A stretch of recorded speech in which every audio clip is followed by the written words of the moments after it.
Jack Roberto, may ginawa kay Ava sa elevator ng hotel. Bangag nga daw talaga siya. Nagsalita ng Viva Sexy actress na si Ava Mendez.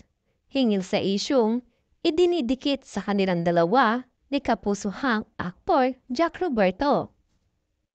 Kamakailan lamang ay usap-usapan ng mga netizens ang isang litratong kumalat sa social media na nakitang magkasama sina Ava at Jack. Isang birthday party ng isang common friend na ginanap sa isang hotel. Isang nagtatrabaho sa hotel o hotel staff ang nagpakalat daw ng nabanggit na larawan sa social media.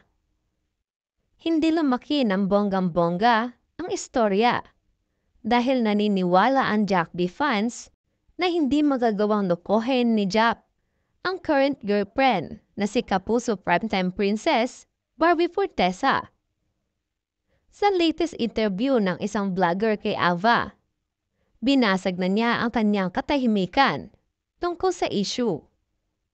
Kwento ni Ava, may common friend sila ni Jack at nagkataong silang dalawa lang daw ang artistang naimbitahan. Nagkaroon daw ng konting inuman at medyo nakainom na raw si Jack ng mga sandaling iyon.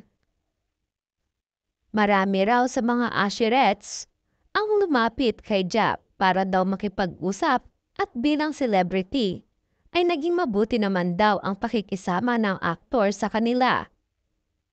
May mga nag-request daw na magpa-picture sa kanila bilang celebrity. Kaya ang ginawa ng lahat, inikutan daw nila ang bawat table na naroon para mapagbigyan ng lahat. Sadly raw ay na-upload na nga ito sa social media at nahaluan ng mali siya. Lalo't ang mga kasama nila sa photos ay nakakrap pa.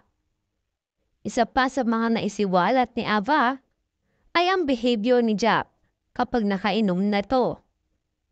Marami raw ang sumaway at nagpaalala kay Jack na relax lang dahil iba pa raw pala ito kapag nakakainom na. After noon, bumalik na kami sa mga upuan namin. Nag-inuman na naman ulit kami. So after that, si Jack sinabihan na nila, like alalay lang, mga ganyan, say ni Ava. Untag naman ng mga nang-ni-interview na si Madam LQ. Bakit paano ba siya paglasing? Nagiging touchy na siya. Sagot ng actress. Hindi naman daw sa kanya lang naging touchy ang aktor, kundi sa iba pang guest na kasama nila. Kung titignan daw ng ibang tao ay pwede itong bigyan ng mali siya. Subalit para kay Ava, normal lang ito dahil nakainom na nga ang tao. Kaya medyo makulit na mga sandaling iyon. Nang medyo naparami na raw ang nainom ay tila naging agresibo na raw si Jack dahil nakikipagkulitan na raw ito sa mga babaeng usherettes. Sa labis na kalasingan daw nila ay hindi na sila pinayagang umuwi ng birthday celebrator.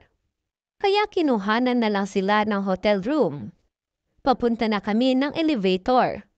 Papunta na kami roon sa hotel room. May mga ibang fan din na nakakita na may ginagawa si Jack sa akin, which is yung parang hug lang ng kaibigan like behind. Kasi lasing talaga siya, bangag talaga siya. Although si Jack, hindi ko talaga siya like real. Real close talaga. Like, kakilala ko lang siya, kapatid. Pero all goods parang okay lang. Minigyan kami ng mali siya na niyayakap ako ni Jack. Inaamoy ako, tapos sinahalikan. Wala namang ganong senaryo, paliwanag pa ni Ava. Lasing yung tao, dagdag pa nito. Natuloy raw ang inuman ng nasa hotel room na sila, subalit git ni Ava, kanya-kanyang kwarto daw sila at ang kasama niya sa loob ay ang kapatid at driver. Giniit din ni Ava sa dulo ng panayam na hindi niya papatulan si Jack dahil may jowa na ito at hindi rin niya ito type.